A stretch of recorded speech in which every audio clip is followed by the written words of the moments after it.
Hi students, मैं विकास अग्रवाल आ गया हूँ आपके सामने प्रयास सीरीज का नेक्स्ट सेशन लेकर। तो प्रयास सीरीज क्या है इसके बारे में आपको बता देता हूँ बच्चों। प्रयास सीरीज में हम NSCGS 2024 जो एग्जाम है उसके फिजिक्स की तैयारी करेंगे और ये सारे टॉपिक्स हैं जो कि हम कवर करने वाले हैं और इस समय हम इस टॉपिक पे चल रहे हैं। ठीक है, इस समय हम सिस्टम ऑफ पार्टिकल्स जो है उसको कवर कर रहे हैं। ठीक है, तो मैं आपको बताता हूं कि हम YouTube पे जो प्रयास सीरीज है उसके अलावा हम लोगों ने एक NSCGS रैंकर्स 2024 बैच जो है इसको चालू कर रखा है, जो कि 8 अप्रैल को स्टार्ट हो गया था। अगर आप NSCGS की तैयारी करना चाहते हैं तो आप अभी भी इस बैच को ज्वाइन कर सकते हैं। इस बैच के जो हाईलाइट्स हैं वो ये हैं कि इस बैच में आपको 150 प्लस लाइव सेशंस मिलेंगे। आपको 2 सेशन फिजिक्स के, 2 केमिस्ट्री के, 2 बायोलॉजी के पर वीक मिलेंगे। जरूरत पड़ने पे हम कुछ एक्स्ट्रा क्लासेस भी लगाते हैं अगर हमें ऐसा लगता है कि सिलेबस जो कवर होना चाहिए अगर वो कवर नहीं हुआ है तो। ठीक है, आपको रेगुलर टेस्ट मिलेंगे NSCGS पैटर्न पे, हर ऑल्टरनेट संडे को टेस्ट होते हैं। ठीक है, आपको टीचर्स की मेंटरशिप एंड गाइडेंस मिलेगी। Of course will put you in a Telegram group जहाँ पे इस बैच में एनरोल्ड सारे बच्चे प्रेजेंट हैं और वहाँ पे आपको जो भी डाउट्स वगैरह आ रहे हैं वहाँ पे आप पोस्ट कर सकते हैं and you can expect the students to respond to your query. वहाँ पे टीचर्स भी प्रेजेंट होते हैं और अगर कोई ऐसा क्वेश्चन है जिसका आंसर आप नहीं निकाल पा रहे हो या आपको कोई फ्रेंड भी आपकी हेल्प नहीं कर पा रहा है तो आप टीचर्स को भी टैग कर सकते हैं and the teachers will help you out. ठीक है, आप you will get the SAM support. SAM stands for Students Academic Mentor. So there would be a person in Vedantu who would be responsible to ensure that you do not face any kind of trouble in Vedantu. Should you face any trouble, then that person will connect you at the right level in Vedantu so that your problem can be resolved. Okay, तत्व क्या होता है? तत्व is the content that we provide. So we will provide you content in soft copy. We will give you PDF of the material which will contain theory as well as the questions of the chapters that we are covering. The medium of communication in the batch would be English. ठीक है, जैसे कि मैं अभी कर रहा हूं, मैं इंग्लिश और हिंदी के बीच में स्विच कर रहा हूं। ठीक है, तो मीडियम ऑफ कम्युनिकेशन जो होगा वो यही होगा। बैच की जो प्राइस है ये है 4444 rupees, but by using a discount code, the coupon code of VOS Pro you can get the batch for approximately 4000 rupees. सबसे बड़ी बात, ये बैच ज्वाइन करने के लिए करना क्या होगा, तो इसी सेशन के डिस्क्रिप्शन में एक लिंक होगा, आप उस लिंक पे क्लिक करके पेमेंट करके इस बैच को ज्वाइन कर सकते हैं। On that note let's see कि सेंटर ऑफ मास चैप्टर में हमें क्या क्या कवर करना है। तो हमें CM ढूंढने की जो प्रोसेस है ये मैंने पिछले वीक कवर करी थी या पिछले सेशन में कवर करी थी, जिसमें कि मैंने बताया था कि सेंटर ऑफ मास को कैसे लोकेट किया जाता है। आज हम देखते हैं कि सेंटर ऑफ मास का डिस्प्लेसमेंट, वेलोसिटी और एक्सेलरेशन जो है वो हम कैसे निकालते हैं। ठीक है, और कंजर्वेशन ऑफ मोमेंटम जो है ये लॉ क्या है इसको देखते हैं। तो let's try to cover this. ठीक है, तो डिस्प्लेसमेंट, वेलोसिटी और एक्सेलरेशन और सेंटर ऑफ मास, इसकी बात हमें करनी है। तो इसके लिए पहले मैं वही फॉर्मूला लिख देता हूं जो हमने position vector of centre of मास के लिए लिखा था। तो ये फॉर्मूला था RCM। ठीक है, that means position vector of centre of mass is equals to M1R1 okay plus M2R2 okay plus M3R3 and so on. मतलब कि जितने भी पार्टिकल्स हैं सिस्टम के अंदर सबके लिए ये लिखेंगे हम और फिर इसको डिवाइड कर देंगे टोटल मास से, यानी कि M1 plus M2 plus M3 plus M4 and so on. Total mass से इसको डिवाइड कर देंगे। ठीक है, तो अब अगर मैं कहता हूं कि चलो इस इक्वेशन को डिफरेंशिएट कर दो, इस पूरी इक्वेशन को, ठीक है, डिफरेंशिएट कर दो विद रिस्पेक्ट टू टाइम। ठीक है, differentiate with respect to time. तो ऐसा करने से क्या होगा वो देखते हैं। तो LHS लेफ्ट हैंड साइड में we will get d/dt of RCM। Notice करो, we will get d/dt of RCM। ठीक है, M इज अ कांस्टेंट, वो बाहर आ जाएगा and then we will have to differentiate the numerator. ठीक है, तो इसका डिफरेंशिएशन बनेगा M1, अगेन मास कांस्टेंट है, सो M1 इंटू dr1/dt। ठीक है, प्लस M2 इंटू dr2/dt। ठीक है, एंड सो ऑन। ठीक है, तो ये क्या बन गया, ये drCM/dt, ये वेलोसिटी ऑफ सेंटर ऑफ मास बन गया। सेंटर ऑफ मास के पोजीशन वेक्टर का जो टाइम डेरिवेटिव होगा that would be the velocity of centre of mass is equals to 1/m। ठीक है, 1/m इंटू ये हो जाएगा M1V1 okay plus M2V2 and so on. ठीक है, ये बन जाएगा। तो बस यही इक्वेशन है। ये इक्वेशन एग्जैक्टली वैसी है जैसी हमने सेंटर ऑफ मास की पोजीशन वेक्टर के लिए लिखी थी। नोटिस करो, सेंटर ऑफ मास का पोजीशन वेक्टर के लिए हम लिखते हैं M1R1 plus M2R2 plus M3R3 divide by total mass. Velocity के लिए भी वही हुआ है, M1V1 plus M2V2 divide by total mass. Notice करो, वेरी इंपॉर्टेंट इक्वेशन। ठीक है, तो पहली चीज तो नोट करने लायक ये है कि हमने R की जगह पे V रिप्लेस कर दिया and will get the formula. दूसरी चीज नोट करने की ये है ये क्या है, ये जो m1v1 है, व्हाट इज दैट? ठीक है, this m1v1 is it the momentum of the first particle, then m2v2 is it the momentum of the second particle, ठीक है, एंड सो ऑन। ठीक है, तो total momentum of all particles divided by mass will be equal to VCM। इस equation को rearrange करके कुछ ऐसे भी लिखा जा सकता है कि पूरे सिस्टम का जो मोमेंटम होता है, ठीक है, पूरे सिस्टम के मोमेंटम का मतलब क्या हुआ, ये वाली वैल्यू, ठीक है, P1 plus P2 plus P3 plus P4, सारे पार्टिकल्स के मोमेंटम का वेक्टर सम करने पर हमें क्या मिलेगा, यहीं से देख लो, इस m को उधर ले जाओ तो हमें मिलेगा m इंटू VCM। ठीक है, ये बहुत इंपॉर्टेंट रिलेशनशिप है। अभी डिराइव करते वक्त ऐसा लगता है कि हाँ एकदम सिंपल सा ही तो है, इसमें क्या खासियत है, तो दिखने में सिंपल है बच्चों, लेकिन ये बहुत इंपॉर्टेंट रिलेशनशिप है, that the total momentum of the system, ठीक है, वो निकालने के लिए तुम्हें टोटल मास पता होना चाहिए और तुम्हें सेंटर ऑफ मास की वेलोसिटी पता होनी चाहिए। बस तुम्हें अगर सेंटर ऑफ मास की वेलोसिटी पता लग गई है तो तुम इंडिविजुअल पार्टिकल्स के मोमेंटम का वेक्टर सम डायरेक्टली निकाल सकते हो। Very important. इस इक्वेशन की इंपॉर्टेंस को सिखाने के लिए या समझाने के लिए मैं एक केस देता हूं तुम्हें, एक केस हम लोग डिस्कस करते हैं। ठीक है, तो वो केस कुछ इस तरीके का है, या ये मान लो कि जैसे एक क्यूबॉइडल रूम है सपोज, ठीक है, मतलब कि ये इक्वेशन की क्या ब्यूटी है वो समझते हैं। एक क्यूबॉइड की फॉर्म में एक रूम है और मान लेते हैं इस रूम के अंदर एयर है, होगी ही एयर तो, ठीक है, तो एयर मॉलिक्यूल्स हैं। ठीक है, अब तुम्हें अभी तक जितनी भी फिजिक्स पता है उसके बेसिस पर मुझे ये बताओ कि are you expecting these air molecules to remain at rest? क्या तुम्हें ऐसा लग रहा है कि ये सारे के सारे रेस्ट पे होंगे?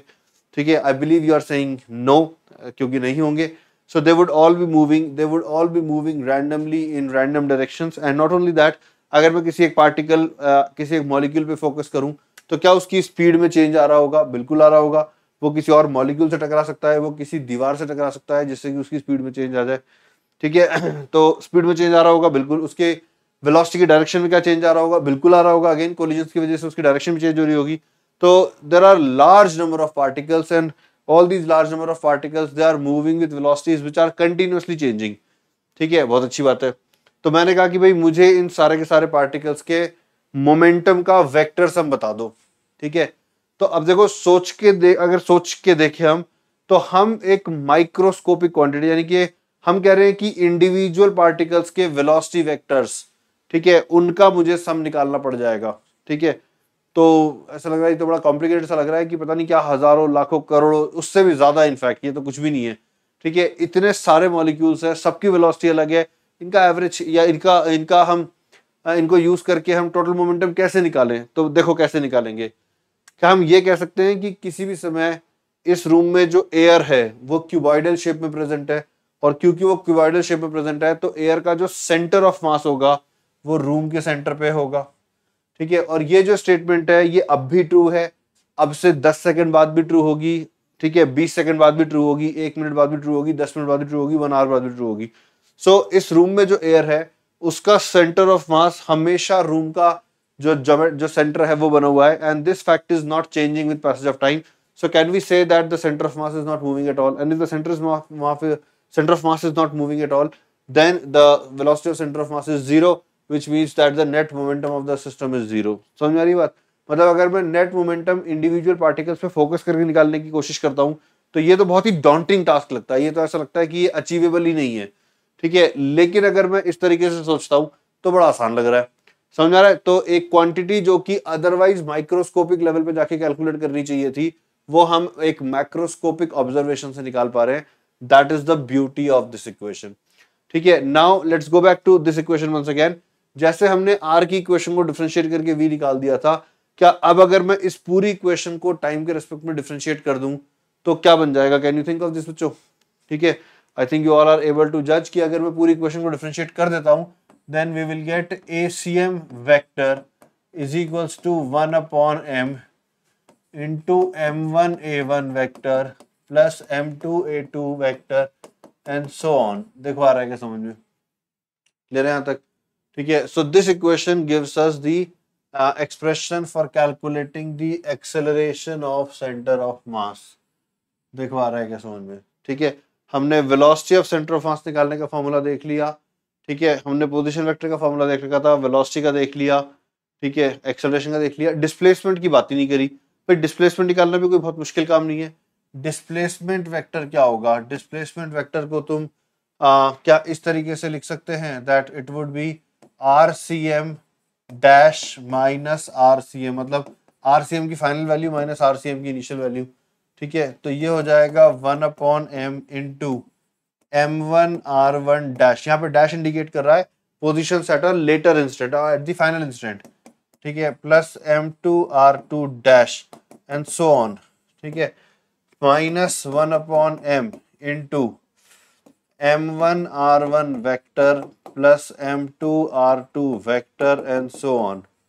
ठीक है, तो ये क्या बन गया? ये बन जाएगा 1/m, और अब देखो M1 into R1 prime minus R1।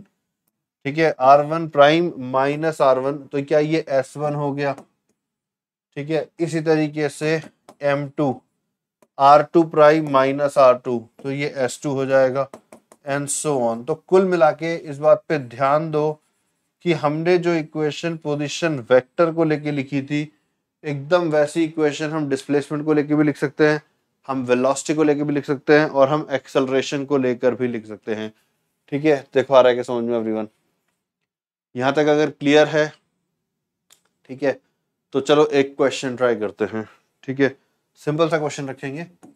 ठीक है, तो क्वेश्चन ये है कि सपोज एक एटवुड्स मशीन थी, यहाँ पे एक मास था M1 और यहाँ पे एक मास था M2। ठीक है, ये सिचुएशन मान लेते हैं। ठीक है, मान लेते हैं M2 is greater than M1।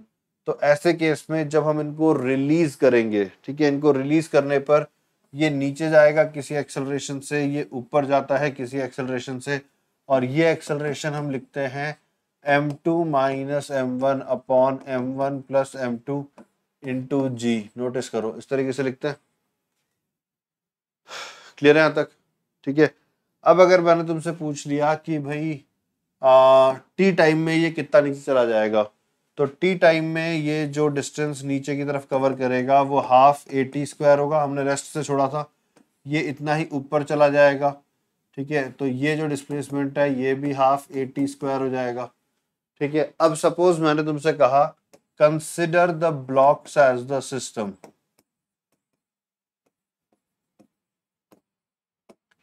Consider blocks as system and upward direction as positive direction।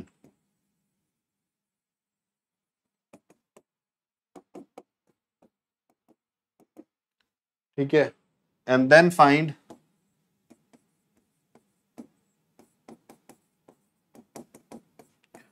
displacement of center of mass as a function of time, velocity of center of mass as a function of time, ठीक है, and acceleration of center of mass as a function of time। ठीक है, तो देखो कैसे करेंगे इस question को। ठीक है, तो पहले बात करते हैं डिस्प्लेसमेंट की। ठीक है, तो डिस्प्लेसमेंट निकालने के लिए हमको चाहिए M1 S1 plus M2 S2 upon M1 plus M2, ये चाहिए हमें। तो देखो डिस्प्लेसमेंट ऑफ सेंटर ऑफ मास को हम क्या लिखेंगे? M1। S1 किस डायरेक्शन में गया था? तो फर्स्ट ब्लॉक ऊपर गया था, हमको अपवर्ड को पॉजिटिव मानना है, तो इसका डिस्प्लेसमेंट है प्लस हाफ AT²। ठीक है, M2 नीचे की तरफ गया था सेम अमाउंट से, तो ये है माइनस हाफ AT²। ठीक है, divided by M1 plus M2, तो ये हो जाएगा हाफ AT², कॉमन निकाल लिया, into M1 minus M2 upon M1 plus M2। अब ये नेगेटिव आएगा क्योंकि M1 को हमने बढ़ा ले रखा है। ठीक है, तो ये नेगेटिव आने का ये मतलब हुआ कि सेंटर ऑफ मास एक्चुअल में नीचे चला गया, मतलब ये मास जितना नीचे गया ये उतना ही ऊपर गया। ये क्योंकि हैवियर मास था, ठीक है, तो फिर ये गवर्न कर रहा है। ठीक है, सेम अमाउंट है, ये हैवियर है और इनके जो डिस्प्लेसमेंट का मैग्नीट्यूड है वो इक्वल है, तो हैवियर ब्लॉक गवर्न करेगा कि सेंटर ऑफ मास किधर मूव कर रहा है। तो सेंटर ऑफ मास नीचे की तरफ चला गया। ए को हम रिप्लेस कर सकते हैं, ए को हमने यहाँ पे लिखा था, ठीक है, इससे रिप्लेस कर सकते हैं। क्लियर है? अब क्वेश्चन हमसे कहता है कि अच्छा VCM निकालो, तो VCM as a function of time ये हो जाता M1 V1 plus M2 V2 upon M1 plus M2। तो M1 अब V1 इस ब्लॉक की वेलोसिटी ऊपर की तरफ 80 हो जाती क्या टी टाइम के बाद? ये 80 वेलोसिटी से जा रहा होता, ठीक है, तो हम लिखेंगे प्लस 80, ठीक है, और v2 सेम वेलोसिटी से नीचे जा रहा होगा तो minus 80 upon m1 plus m2, ठीक है, तो ये बन जाएगा m1 minus m2 upon m1 plus m2, ठीक है, इंटू 80, ठीक है, a की वैल्यू भी डाल दो तो ये बन जाएगा m1 minus m2 upon m1 plus m2 into m2 minus m1 upon m1 plus m2 into t, which is ultimately minus of m2 minus m1 upon m1 plus m2, ठीक है, square into t, into g भी रहेगा यहाँ पर, ठीक है, तो देख लो this becomes the velocity of the centre of mass. Acceleration of centre of mass भी बिल्कुल इसी तरीके से निकाल लेंगे, ठीक है, कर देता हूं मैं। तो एक्सेलरेशन ऑफ सेंटर ऑफ मास निकालने के लिए हम लिखेंगे m1a1 plus m2a2 upon m1 plus m2, ठीक है, तो ये कितना हो गया, ये हो जाएगा m1 इंटू माई प्लस ए क्योंकि ऊपर गया है, m2 इंटू माइनस ए क्योंकि नीचे आया m2,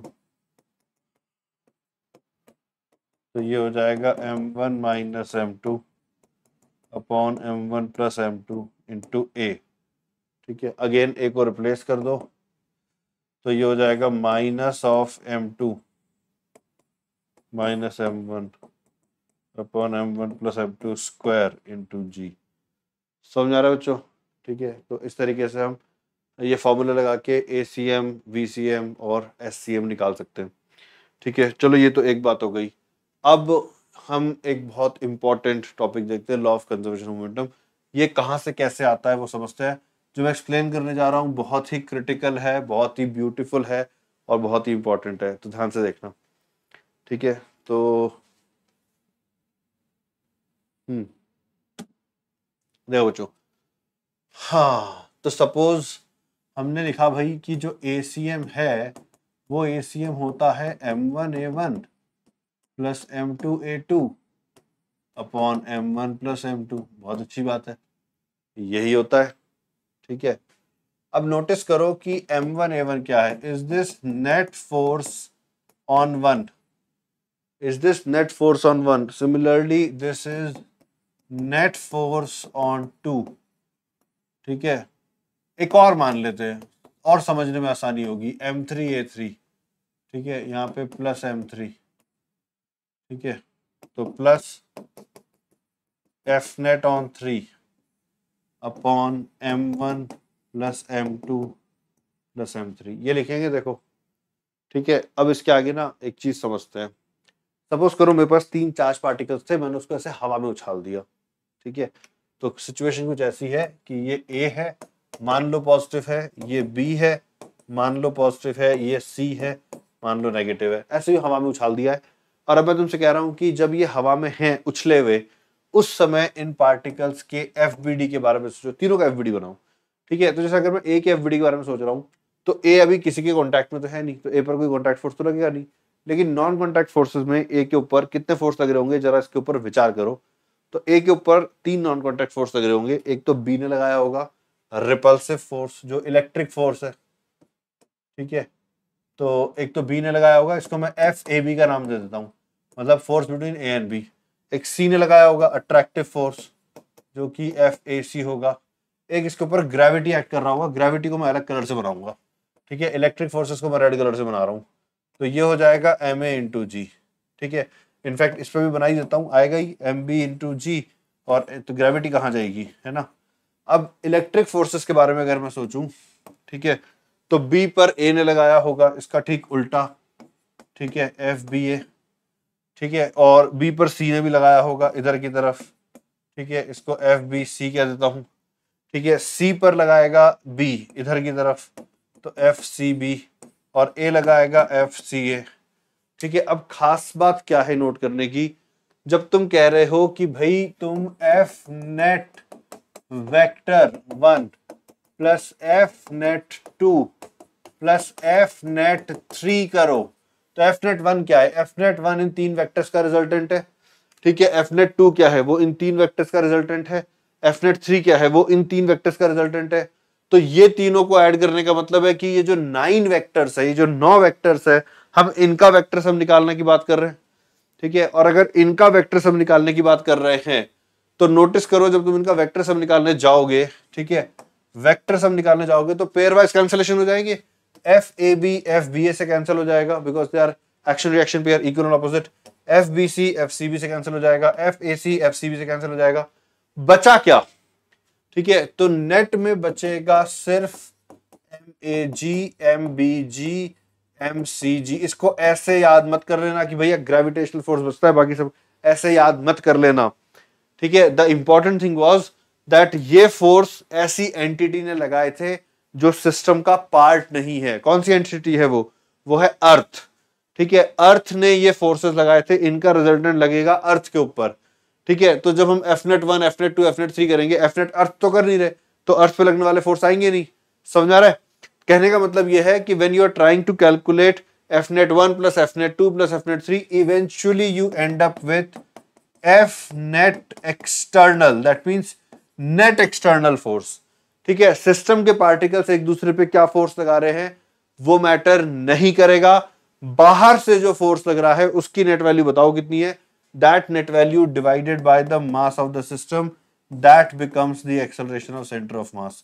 ठीक है, brilliant equation, lovely equation, an equation with profound consequences. ठीक है, बहुत ही जबरदस्त इक्वेशन है और इसका जो समझना है, इसकी अंडरस्टैंडिंग उतनी ही अच्छी है। ठीक है, कि अगर सिस्टम पर अंदर से फोर्सेस लगेंगे तो सिस्टम का सेंटर ऑफ मास मूव नहीं करेगा या एक्सेलरेट नहीं होगा, उसके लिए हमें बाहर से फोर्स चाहिए और बाहर से लगने वाले फोर्स की नेट वैल्यू नॉन जीरो होनी चाहिए। ठीक है, तो सर ये कंजर्वेशन ऑफ मोमेंटम कहां से हुआ है? पता नहीं क्या लिख दिया आपने, तो बताता हूं कहां से हुआ। तो सपोज अगर किसी सिस्टम पर नेट एक्सटर्नल फोर्स जीरो है, ठीक है, if net external force is zero then it means that center of mass की एक्सेलरेशन जीरो है। तो इसका ये मतलब हुआ कि VCM जो है ये कांस्टेंट है। ठीक है, और VCM कांस्टेंट होने का मतलब देखो, थोड़ी देर पहले हमने VCM निकाला था।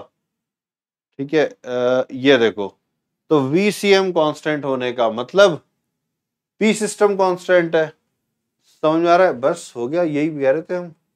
ठीक है, तो हम ये नियम बना सकते हैं अब कि अगर किसी सिस्टम पर नेट एक्सटर्नल फोर्स जीरो है तो उस सिस्टम का मोमेंटम कांस्टेंट रहता है। ठीक है, माइंड यू मैं कह रहा हूं कि नेट एक्सटर्नल फोर्स जीरो होना चाहिए, नेट जीरो होना चाहिए। मैं ये नहीं कह रहा कि बाहर से फोर्स ही ना लगे। ठीक है, बाहर से अगर ऐसे फोर्स लग रहे हैं जो आपस में एक दूसरे को कैंसिल करने की क्षमता रखते हैं या एक दूसरे को कैंसिल कर देंगे, तो ऐसे केस में भी सेंटर ऑफ मास एक्सेलरेट नहीं होता। इंडिविजुअल पार्टिकल्स जो है सिस्टम के वो एक्सेलरेट हो सकते हैं, लेकिन सेंटर ऑफ मास एक्सेलरेट नहीं होगा अगर नेट एक्सटर्नल फोर्स जीरो है तो।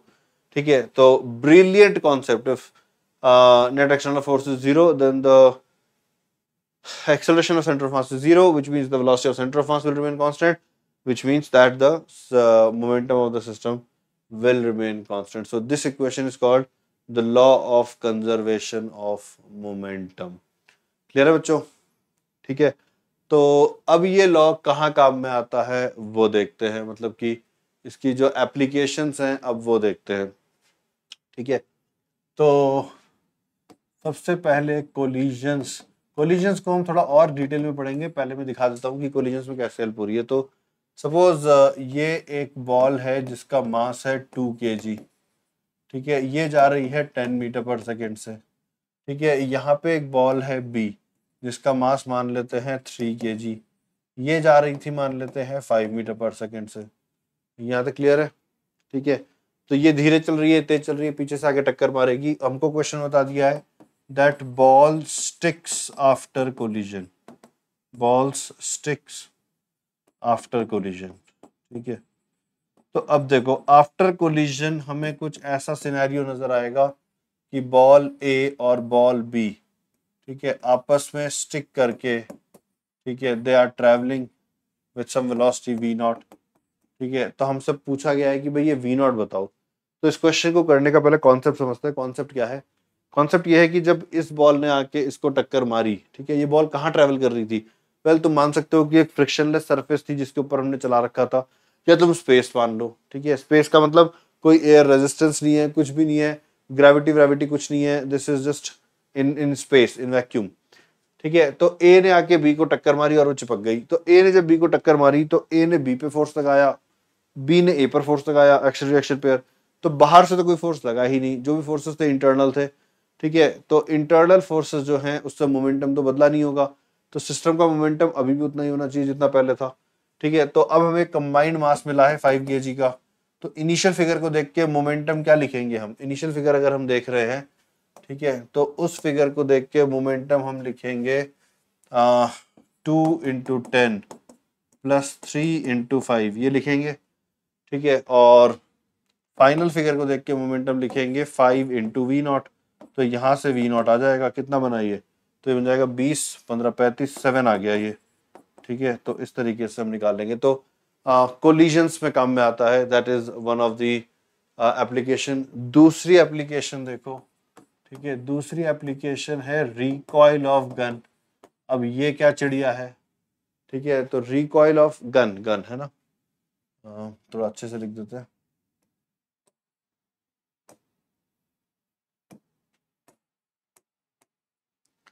ठीक है, ये किस बारे में बात हो रही है, तो सपोज करो हमारे पास एक गन है इस तरीके से, ठीक है। इस गन का मास कैपिटल है मान लेते हैं, लेकिन ये केवल गन का मास है, ठीक है। इस गन के अंदर है एक बुलेट, ठीक है, ये है बुलेट, ठीक है। बुलेट का मास स्मॉल है मान लेते हैं,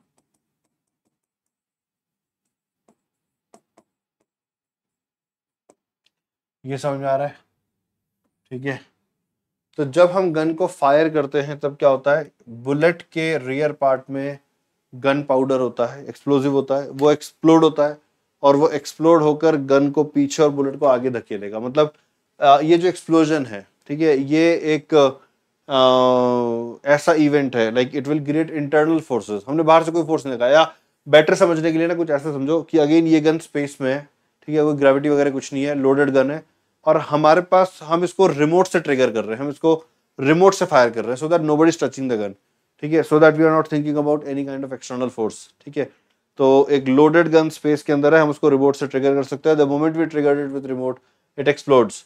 तो हमने गन के ऊपर या बुलेट के ऊपर बाहर से कोई फोर्स नहीं लगाया है, दैट मीन्स मोमेंटम कंजर्व रहना चाहिए, लेकिन इसका मोमेंटम तो जीरो था। हाँ, तो यही होगा, ये जो गन है, ये गन पीछे जाएगी मान लो v1 स्पीड से, और बुलेट आगे जाएगी मान लो v2 स्पीड से। तो हम इक्वेशन लिखेंगे कि कैपिटल M1 MV1 जो है वो स्मॉल mv2 के बराबर है। नोटिस करो, ठीक है। इससे क्या होगा कि you have momentum in both the direction, and if those momenta are equal then the net value become zero. तो इनिशियल वैल्यू जीरो थी, तो फाइनल वैल्यू भी जीरो बनी रहेगी। ये समझ आ रहा है, ठीक है। अब बहुत सारे क्वेश्चन में हमको v1 v2 देने की बजाय हमको मजल वेलोसिटी दी जाती है,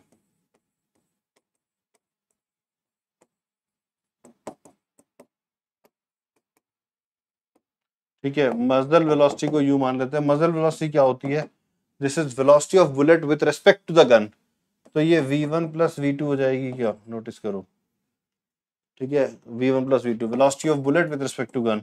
तो इन दोनों को जब मैं सॉल्व करूंगा, जैसे सपोज v1 निकालना मेरा एम है, v1 is the speed with which the gun goes back, this is called speed of recoil of gun.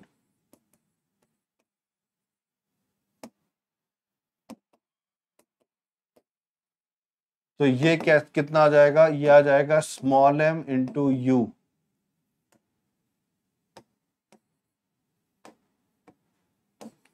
Small m × u upon m + n, ठीक है। तो ये याद रखो कि जो रिकॉइल वेलोसिटी होती है वो किसके ऊपर डिपेंड करती है, दूसरे ऑब्जेक्ट के मास, ठीक है। जैसे जब मैं गन की रिकॉइल निकाल रहा हूं तो बुलेट का मास न्यूमरेटर में आ रहा है, तो दूसरे का mass into the relative speed upon total mass, this gives you the velocity of recoil, ठीक है। इसको यूज कहाँ पे करना है, ठीक है, किस तरह के क्वेश्चंस में यूज आ सकता है, या इसका कोई सिग्निफिकेंस है, तो इसको देखो समझते हैं। जो हैवी गन्स होती है ना, हैवी गन्स, उनको फायर करना आसान होता है as compare to smaller guns. क्यों? हैवी गन्स का मास ज्यादा होने की वजह से, कैपिटल एम ज्यादा होने की वजह से जो स्पीड ऑफ रिकॉइल है वो कम हो जाती है। तो हैवी गन में झटका कम लगता है, लेकिन जो छोटी गन्स होती है, रिवॉल्वर वगैरह, उनको फायर करते हैं तो बहुत तेज झटका लगता है पीछे की तरफ। ठीक है। अच्छा, हैवी गन में भी ये सिखाया जाता है कि हैवी गन को अपने कंधे पे टिका दो, यहाँ पे उसका जो रियर पोर्शन है उसको यहाँ पे टिकाओ और फिर एम लेके फायर करो। तो उसका रीजन ये होता है कि जब उसको कंधे पे टिका के अपने शोल्डर को स्टिफ कर लेते हो, अपनी पूरी बॉडी को स्टिफ कर लेते हो। ठीक है, ये सिखाया जाता है। ठीक है, मैंने किया है ये। ठीक है, in IIT you are made to join NCC also, national cadet corps. तो वहाँ पे ये कोर्सेज होते हैं, उसमें शूटिंग भी सिखाई जाती है। ठीक है, then you have to hold it and you have to lock it and then you have to fire. ठीक है, तो अपनी बॉडी को तुमने गन के साथ अटैच करके, रिजिडली अटैच करके, तुमने इफेक्टिवली गन को और हैवी कर दिया है, गन को ज्यादा भारी बना दिया है, and therefore the velocity of the recoil reduces. मतलब ऐसा करने के बाद गन झटका कम लेगी, इंजरी के चांस कम होंगे। तुमने अगर शोल्डर से दूर रखा है फिर फायर किया है तो झटका खा के पीछे आएगी और अब वो तुम्हें हिट करेगी तो तुम्हें इंजरी हो सकती है। ठीक है, चलो ये तो एक बात हो गई। बाकी कुछ क्वेश्चंस बनते हैं क्या इसके ऊपर? तो देखो क्वेश्चंस कैसे बनते हैं। क्वेश्चंस कुछ इस तरीके से बनेंगे कि ये मान लेते हैं एक कार्ट है, ठीक है, और ये एक स्मूथ सरफेस यानी कि फ्रिक्शन नहीं है, that means there is no external force, उस पे खड़ा है। ठीक है, इसका मास कैपिटल एम मान लेते हैं, इस पे एक लड़का खड़ा है जिसका मास स्मॉल एम है। ठीक है, तो क्वेश्चन कहता है बॉय जंप्स टू राइट। ठीक है,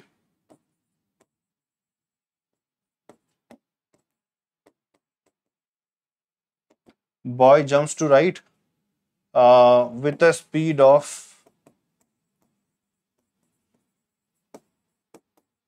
v naught with respect to cart। ठीक है, फाइंड स्पीड ऑफ कार्ट। देखो जरा, ये क्वेश्चन एग्जैक्टली बुलेट और गन वाला क्वेश्चन बन गया क्या? ये बॉय जब राइटवर्ड जंप कर रहा है तो ये कार्ट के रेस्पेक्ट में वी नॉट स्पीड से जंप कर रहा है, तो ये जो बॉय है ये बुलेट का काम कर रहा है और ये जो कार्ट है ये गन का काम कर रही है। समझ में आ रहा है क्या? ठीक है, और गन पाउडर का काम कौन कर रहा है? गन पाउडर का काम कर रही है इसकी लेग्स। ठीक है, ये अपनी लेग्स में एनर्जी स्टोर करके जब कूद रहा है, ठीक है, तो इसकी लेग्स ने गन पाउडर का काम किया, इसकी बॉडी को आगे धकेला, कार्ट को पीछे धकेला। ठीक है, सो आंसर क्या होगा? ठीक है, तो आंसर होगा small m v naught upon m plus m. तुम ये याद रख सकते हो कि this is the value that the cart will get as a result of the jerk. ठीक है, जो झटका इसको लगेगा उसकी वजह से इतनी स्पीड आ जाएगी। ठीक है, समझ में आ रहा है? इसी क्वेश्चन को और थोड़ा सा अगर इंटरेस्टिंग बनाना है, ठीक है, इसी क्वेश्चन को थोड़ा सा और इंटरेस्टिंग बनाने का तरीका क्या हो सकता है, देखना जरा।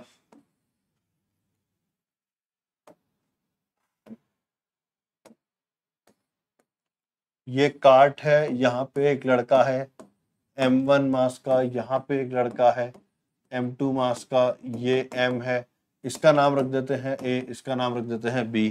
ठीक है, स्मूथ सरफेस है।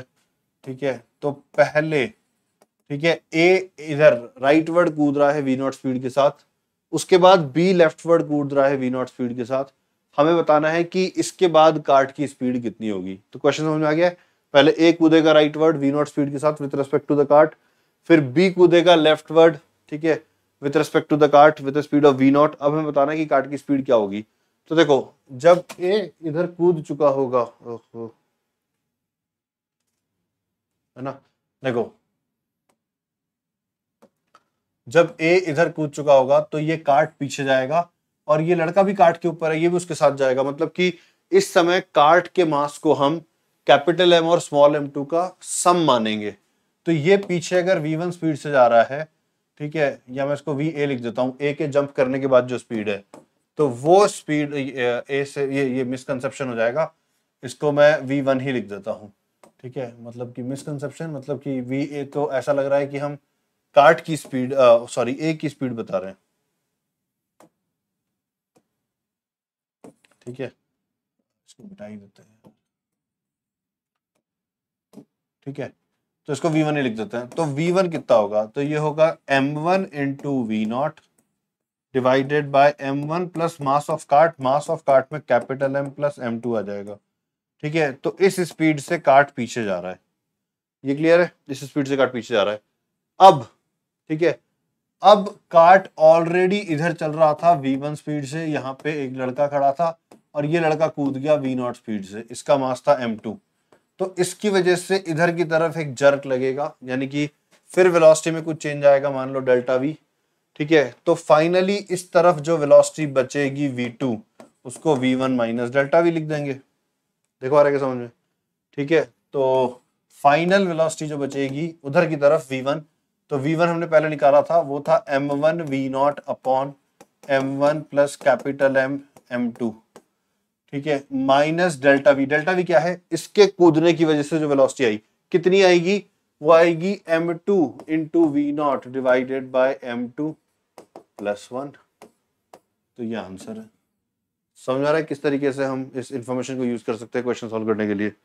ठीक है, तो हमने एप्लीकेशंस में दो एप्लीकेशन देखी, एक हमने देखा कोलिजन, दूसरा देखा वेलोसिटी ऑफ रिकॉइल। एक तीसरा एप्लीकेशन देखते हैं। ठीक है, तीसरा है एक्सप्लोजन का। एक्सप्लोजन का क्या मतलब हुआ? ठीक है, सपोज ये एक बॉम्ब था, ठीक है, स्पेस में था, कोई फोर्स इसके ऊपर नहीं लग रहा, और ये सडनली एक्सप्लोड हो गया 3 पार्ट्स के अंदर। ठीक है, तो सपोज एक पार्ट अगर इधर गया है, ठीक है, मान लो P1 मोमेंटम के साथ, एक पार्ट अगर इधर गया है मान लो P2 मोमेंटम के साथ, और एक पार्ट सपोज इधर गया है P3 मोमेंटम के साथ, तो ये इसी तरीके से मूव करेंगे कि P1 plus P2 plus P3 जो हो ये 0 हो। आ रहा है समझ में?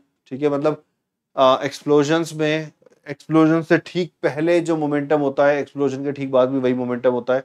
यहाँ पे एक्सप्लोजन से ठीक पहले 0 था, तो एक्सप्लोजन के बाद भी यही रहेगा। नॉट ओनली दिस, मैं एक और चीज बताता हूँ, एक बहुत ही इंटरेस्टिंग बात बताता हूँ।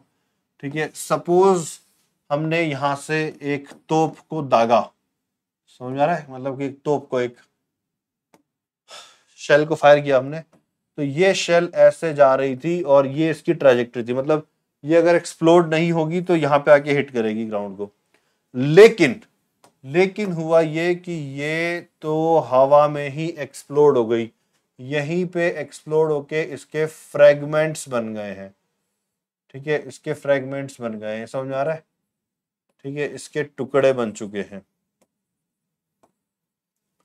क्लियर है? एक्सप्लोड हो गया है हवा में। ये m1 मास का मान लो, ये m2 मास का मान लो, ये m3 मास का मान लो, ये m4 मास का मान लो, ये m5। ठीक है, तुम मुझे सोच के बताओ कि जब ये एक्सप्लोड नहीं हुआ था, यानी कि जब ये यहाँ कहीं पे था, ठीक है, उस समय इसका मास कैपिटल M लिख देते हैं, where capital M is the sum of all these masses. इस समय अगर मैं शेल का सेंटर ऑफ मास पूछूं कहां पर है, ऑब्वियसली तुम बताओगे इसके सेंटर पे है। और अगर मैं पूछ लेता हूं कि सेंटर ऑफ मास का मुझे एक्सेलरेशन बताओ, will you say g as the acceleration, because the net external force is m into g vector, so the acceleration of center of mass was g। ठीक है, बिफोर एक्सप्लोजन। आफ्टर एक्सप्लोजन अगर मुझसे कहा जाए कि centre of मास का acceleration निकालो, मैं कहूंगा ठीक है भाई निकालता हूं। हम कहेंगे m1 इंटू जी वैक्टर, इसके ऊपर एक ही फोर्स लग रहा होगा m1g। ठीक है, फिर हम कहेंगे m2 into g vector, m3 into g vector and so on, और फिर हम कहेंगे टोटल मास। नोटिस करो कि g कॉमन आ जाएगा और ऊपर m आ जाएगा, डिनोमिनेटर में भी m है, कैंसिल हो जाएंगे। यानी कि even after explosion the acceleration of the centre of mass is same. ठीक है, तो सेंटर ऑफ मास को तो कोई डिफरेंस ही फील नहीं हुआ, यानी कि एक्सप्लोजन के बाद भी सेंटर ऑफ मास अपनी प्रीवियस ट्रैजेक्टरी को फॉलो करता रहेगा। मतलब समझ में आ रहा है? ठीक है, पार्टिकल्स भले से इधर उधर जाएं, लेकिन सेंटर ऑफ मास अपनी ट्रैजेक्टरी को फॉलो करेगा। कब तक? जब तक इनमें से पहला पार्टिकल ग्राउंड को हिट ना कर दे। जैसे ही इनमें से कोई ग्राउंड को हिट करेगा, वैसे ही सेंटर ऑफ मास अपनी ट्रैजेक्टरी को छोड़ देगा। क्यों? क्योंकि जैसे इसने ग्राउंड को हिट करा, इस पे एक नॉर्मल फोर्स लग गया। ठीक है, तो नॉर्मल फोर्स लगने का मतलब यहाँ पे कैलकुलेशन में प्लस n भी आ जाएगा, तो अब ये g के बराबर नहीं आएगा। ठीक है, मतलब कि जैसे ही नॉर्मल फोर्स लगा, वैसे ही हम ये नहीं कह पाएंगे कि सिस्टम पे जो फोर्स लग रहा है वो केवल ग्रेविटेशनल है। ठीक है, तो ये बड़ी इंटरेस्टिंग बात थी। ठीक है बच्चों, तो आई hope you liked all this. तो आज की क्लास में हम इतना ही करेंगे। हमने आज कंजर्वेशन ऑफ मोमेंटम सीखा, वो कब कंजर्व होता है वो सीखा हमने। ऐसा नहीं है कि मोमेंटम हमेशा कंजर्व होता है, मोमेंटम तब कंजर्व होता है जब सिस्टम के ऊपर नेट एक्सटर्नल फोर्स 0 हो। और इसको यूज कहाँ करते हैं? कोलिजन्स में, रिकॉइल ऑफ अ गन वाली जो सिचुएशंस होती हैं वहां पे यूज करते हैं, और जो एक्सप्लोजन वाली सिचुएशन होती है उनमें यूज करते हैं। ठीक है, और भी काफी इसके यूजेस हैं, but these are the 3 most common uses. Alright students, तो आज के लिए इतना ही। I will see you in the next session. I hope you are enjoying this sessions. Take care everyone, bye bye.